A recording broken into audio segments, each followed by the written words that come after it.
everyone, welcome to my channel. My name is Aparna, and in today's video we will continue with our chapter. So, Union Legislature Parliament. Our Union Legislature is called the Parliament. It is composed of the President and the two houses, Lok Sabha and Rajya Sabha. A special feature of the Indian Constitution is that the Consecutive Council of Ministers is a part of the Parliament and is answerable to it. The parliament represents the will and the supremacy of the people. It is the foundation of the country's political system and the voice of the nation. ठीक है, देखिए क्या हो रहा है यहाँ पर. हमारा जो यूनियन लेजिस्लेचर है उसको पार्लियामेंट कहा जाता है. सभी ने सुना होगा पार्लियामेंट के बारे में. तो पार्लियामेंट क्या है आपका, हमारा यूनियन लेजिस्लेचर है. इसमें दो हाउसेस और एक प्रेसिडेंट होते हैं. ठीक है, दो हाउसेस, एक लोकसभा और दूसरा राज्यसभा, और साथ में प्रेसिडेंट जो है वो यूनियन लेजिस्लेचर या पार्लियामेंट में आते हैं.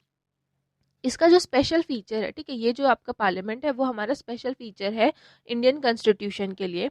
इसमें जो काउंसिल ऑफ मिनिस्टर्स है ये पार्लियामेंट के पार्ट है, और जो मिनिस्टर्स हैं उनको पार्लियामेंट को क्या देना पड़ता है, आंसर देना पड़ता है. अगर कोई भी चीज़ें वो फॉर्म करते हैं, कोई भी चीज़ें बनाते हैं, या कोई भी चीज़ें गलत हो जाती हैं या कुछ भी हो जाता है, तो उनको पार्लियामेंट को इस चीज़ के लिए आंसर देना पड़ता है कि ऐसा क्यों हुआ, क्यों नहीं हुआ. तो ये सारी चीज़ें क्या होती है, उनको आंसर देनी पड़ती हैं. तो पार्लियामेंट जो है वो हमारी जो लोग हैं, ठीक है, हमारे जो कंट्री में जो लोग हैं उनकी सुप्रीमेसी को शो करता है. ठीक है, ये जो पार्लियामेंट है वो हमारे कंट्री की पॉलिटिकल सिस्टम का फाउंडेशन है, और साथ में पूरे नेशन का, हमारी पूरी इंडिया का वॉइस भी है. The parliament has representations from all classes of society and all regions of the country. It also has a system of reservation to ensure representation of the scheduled caste and tribes. But the representation of women is much lower than that one would expect in the parliamentary democracy. This is the matter of national concern. That is why a bill to amend the constitution to reserve at least 33% of the seats in parliament for women has been under consideration for several years. देखिए क्या हो रहा है यहाँ पर, जो parliament है वो हमारी हर सोसाइटी के हर एक क्लास को रिप्रेजेंटेशन करता है, और हमारे पूरे कंट्री में जितने भी रीजन्स हैं उनको भी क्या रिप्रेजेंट करता है, रिप्रेजेंट करता है. ये साथ में रिजर्वेशन जो है, ठीक है, रिजर्वेशन और सिस्टम ऑफ रिजर्वेशन और एंश्योर रिप्रेजेंटेशन. ठीक है, यहाँ पर जो शेड्यूल कास्ट एसटी और एससी जो लोग हैं उनके भी रिप्रेजेंटेशन, मतलब सिस्टम ऑफ रिप्रेजेंटेशन और रिप्रेजेंटेशन को एंश्योर करने का काम करता है. लेकिन जो रिप्रेजेंटेशन है विमेन का, पार्लियामेंट में जो विमेन का जो रिप्रेजेंटेशन है वो काफ़ी ज़्यादा कम है अगर हम पार्लियामेंट्री डेमोक्रेसी के बारे में सोचते हैं तो. ठीक है, लेकिन यहाँ पर क्या मतलब, ये क्या है आपका एक मैटर है, कंसर्न करने का मैटर है कि क्यों विमेंस जो हैं वो इस चीज़ में पार्टिसिपेट कम करती हैं. इसीलिए वहाँ पर एक बिल अमेंडमेंट हुआ था, कॉन्स्टिट्यूशन में बिल पास किया गया था जिसमें 33% जो भी सीट्स हैं पार्लियामेंट की वो विमेंस के लिए रिजर्व की गई थी. ये आपका पार्लियामेंट का आपका ये एक फोटो यहाँ पर दिया हुआ है. पार्लियामेंट में जब डिबेट चलता है तो इस तरीके से आप देख सकते हैं. The representatives who are elected either directly or indirectly present the problems of the people in parliament where they are discussed. The parliament also discusses policy matters, law-related proposals, cabinet proposals before approving them. In addition, it discusses the performance of the ministers who are expected to answer all queries posed to them. In this way, the parliament plays an important role, keeping a watch on the government and controlling any authoritarian tendencies that could lead to the concern of the power of the in the government. जो यहाँ represent जो elect होते हैं, जो भी elected होते हैं, या इनडायरेक्टली या डायरेक्टली या फिर इनडायरेक्टली जो भी इलेक्ट होते हैं, वो यहाँ पर लोगों की जो प्रॉब्लम्स रहते हैं उनको पार्लियामेंट में रिप्रेजेंट करने का काम करते हैं, और साथ में इस चीज़ के बारे में डिस्कस किया जाता है.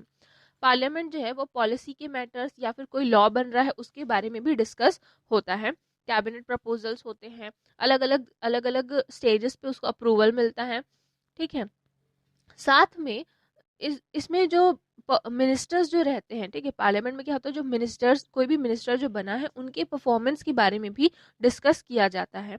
उनके ऊपर क्या है, क्वायरीज लगाई जाती हैं, क्वेश्चंस पूछे जाते हैं कि आपने ऐसा बोला था और ऐसा नहीं किया, ठीक है। ये सारे क्वेश्चंस जो है वो उन पर लगाए जाते हैं। इस तरीके से पार्लियामेंट जो है वो काफ़ी ज़्यादा इंपॉर्टेंट रोल प्ले करता है हमारी गवर्नमेंट में। और वो गवर्नमेंट हमारे मतलब हमारी कंट्री में बहुत ही ज़्यादा इंपॉर्टेंट रोल प्ले करता है। वो जो भी गवर्नमेंट फॉर्म हुई है उस पर उसको देखने का काम करता है और कंट्रोल करने की कोशिश करता है। अगर कोई भी ऑथोरिटेरियन टेंडेंसीज आ जाती है, कोई भी अगर अपना वर्चस्व दिखाने लगता है या अपना मतलब कि मैं ही हूँ ऐसा टाइप का अगर दिखाने लग जाएगा, तो उसको कंट्रोल करने का काम जो है वो पार्लियामेंट करती है। ये गवर्नमेंट के मतलब ये पार्लियामेंट के हाथ पे है, ठीक है। नेक्स्ट है आपका Lok Sabha and Rajya Sabha. India has two legislative houses, the Lok Sabha and the Rajya Sabha. The Lok Sabha members are directly elected to the House by the people of India, whereas the Rajya Sabha members are elected by the members of the state legislatures. This is a two-house or bicameral system of legislature. देखिए, लोकसभा और राज्यसभा के बारे में यहाँ पर बता रहा है कि इंडिया में क्या है, दो लेजिस्लेटिव हाउसेस हैं, एक आपका लोकसभा और दूसरा है राज्यसभा। लोकसभा में जो मेंबर्स होते हैं वो डायरेक्टली इलेक्ट किए जाते हैं लोगों के द्वारा। जो इलेक्शंस हम लोग देखते हैं ना, आपका प्रेसिडेंट मिनिस्टर्स के लिए जो भी इलेक्शंस होते हैं, पार्षद, मिनिस्टर, सीएम, ये सारे जितने भी इलेक्शंस कंडक्ट होते हैं वो आपका वो जो है उसमें से लोग जो है वो इलेक्ट होते हैं और उसके बाद में फिर आपका वहाँ पर लोकसभा में मेंबर्स वो बनते हैं, ठीक है। ये आपका हो गया लोकसभा के बारे में। और वहीं राज्यसभा में जो स्टेट लेजिस्लेचर रहता है, ठीक है, स्टेट लेजिस्लेचर जो रहते हैं वो वहाँ वो मेंबर मतलब स्टेट लेजिस्लेचर क्या करता है, राज्यसभा मेंबर्स को इलेक्ट करता है। यहाँ ये जो है दो हाउस है या फिर इसको टू हाउस या फिर बाइक्रेमल सिस्टम ऑफ लेजिस्लेचर भी कहा जाता है। Why are two houses needed? If there was only a Lok Sabha, how would things change? We read earlier that India is a union in which power is divided between the center and the states.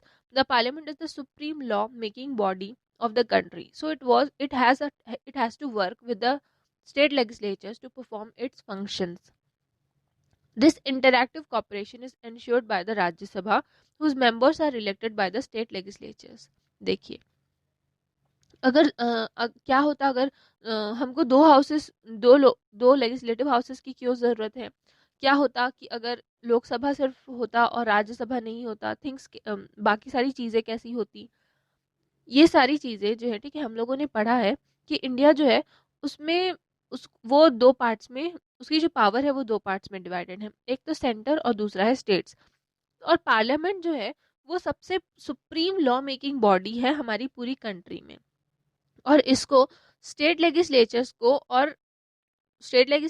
और centre को दोनों को साथ मिलकर work करना पड़ता है। तो इनका जो इंटरैक्टिव कॉपरेशन है वो राज्यसभा के जो मेंबर्स रहते हैं, जो कि स्टेट लेजिस्लेचर्स क्या करता है, इलेक्ट करता है, वो एंश्योर करता है। मींस राज्यसभा जो है वो एंश्योर करता है कि जो कॉपरेशन है सेंटर और स्टेट के बीच में वो अच्छी तरीके से हो। There are many advantages of having two houses in parliament. For one, the parliament needs experts, especially subject experts and professionals who are accompanied in their fields like scientists, legal experts, industrialists, writers, artists, etc. if it has to perform its functions properly. It is not always possible for such experts to win an election to enter parliament. The state legislatures can choose such experts and send them to the Rajya Sabha. The parliament thus benefits from their expertise, and the second advantage is that any proposed law is debated twice before being enacted. If you recall the law making process, you will remember that all laws are debated by both houses before they are approved.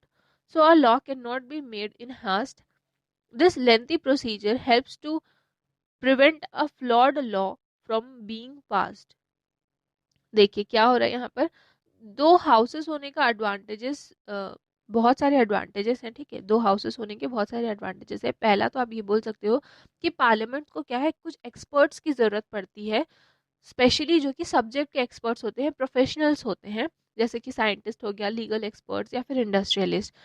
अब इनको क्या है, ऐसा होता नहीं है कि वो उनको पार्लियामेंट में एंटर करने के लिए इलेक्शंस क्या होते हैं, इलेक्शंस अगर कंडक्ट करवाए जाते हैं तो हर बार ऐसा नहीं होता कि वो जो एक्सपर्ट्स हैं वो जीत पाए। इसीलिए जो राज्यसभा है उसमें ये सारे जो एक्सपर्ट्स रहते हैं वो वहाँ पर बैठते हैं, और जो स्टेट लेजिस्लेचर्स है वो उनको चूज करते हैं कि किनको उनको राज्यसभा में, कौन से एक्सपर्ट को वहाँ पर राज्यसभा में उनको भेजना है। जो पार्लियामेंट है वो उनके एक्सपर्टीज है, ठीक है, क्योंकि वो उस फील्ड में एक्सपर्ट है तो उनसे क्या हो जाता है, पार्लियामेंट को एडवांटेज हो जाता है। और सेकेंड एडवांटेज आपका ये है कि कोई भी अगर लॉ बन रहा है तो वो क्या होता है, 2 बार उसमें को डिबेट किया जाता है, 2 बार उसमें डिबेट किया जाता है पूरे तरीके से लॉ बनने के पहले। अगर आप लॉ लॉ बनने का जो प्रोसेस है उसको ध्यान से याद करेंगे तो जो कोई भी अगर लॉ बनता है तो उसको 2 हाउसेस में पास किया जाता है, एक तो आपका लोकसभा में और दूसरा राज्यसभा में, और उसके बाद फिर अप्रूवल के लिए भेजा जाता है प्रेसिडेंट के पास में। सो इस तरीके से क्या होता है, वो अच्छी तरीके से अप्रूव होने के बाद में ही कोई भी बिल जो है वो क्या होती है, लॉ में फॉर्म होती है। देखिए यहाँ पर कुछ फ्यूडल रूल, डायरेक्ट इलेक्शंस और इनडायरेक्ट इलेक्शंस के बारे में दिया हुआ है, और यहाँ पर कंस्टिट्यूटिंग द पार्लियामेंट के बारे में दिया हुआ है। यहाँ पर मेंबर्स के बारे में दिया है, नंबर ऑफ मेंबर्स, राज्यसभा में आपका मैक्सिमम 250 मेंबर्स रहते हैं, लोकसभा में 552 मेंबर्स रहते हैं। स्टेट और यूनियन टेरिटरीज इनको इलेक्ट करता है 238 मेंबर्स को, और कितने प्रेसिडेंट द्वारा नॉमिनेट किए जाते हैं, तो 12। यहाँ पर डायरेक्ट इलेक्शन से 550 मेंबर्स आते हैं, और प्रेसिडेंट जो है वो 2 मेंबर्स को नॉमिनेट करता है। एज क्या होता है, 30 ईयर से ज़्यादा होना चाहिए, और यहाँ पर 25 साल से ज़्यादा होना चाहिए, एटलीस्ट मतलब मिनिमम होना चाहिए, ठीक है। एनुअल सेशन 3 सेशंस होते हैं, एक विंटर में, मानसून में, और दूसरा एक बजट सेशन होता है। बजट सेशन के भी क्या है, 2 पार्ट्स है। यहाँ पर भी आपका आपका लोकसभा में भी 3 सेशंस होते हैं, एक विंटर, मानसून और एक बजट सेशन। चेयरपर्सन, चेयरपर्सन कौन रहता है, वाइस प्रेसिडेंट ऑफ इंडिया रहते हैं इसके चेयरपर्सन। और लोकसभा में जो भी मेंबर्स जो हैं, जो मेंबर्स जो चूज करते हैं स्पीकर, वो रहता है। Minimum presence to make the proceedings valid, ठीक है, कितने मेंबर्स होने चाहिए वहाँ पर कोई भी प्रोसीडिंग को वैलिड होना कर चाहिए, तो 1/10 टोटल मेंबर्स में से 1/10 मेंबर होंगे, तो वहाँ पर जो प्रोसीडिंग है वो चलता रहेगा। और यहीं पर टोटल मेंबर्स के भी 1/10 होंगे, तो यहाँ पर प्रोसीडिंग जो है वो चलेगा। नेक्स्ट क्लास पे हम पढ़ेंगे प्रेसिडेंट। Thank you.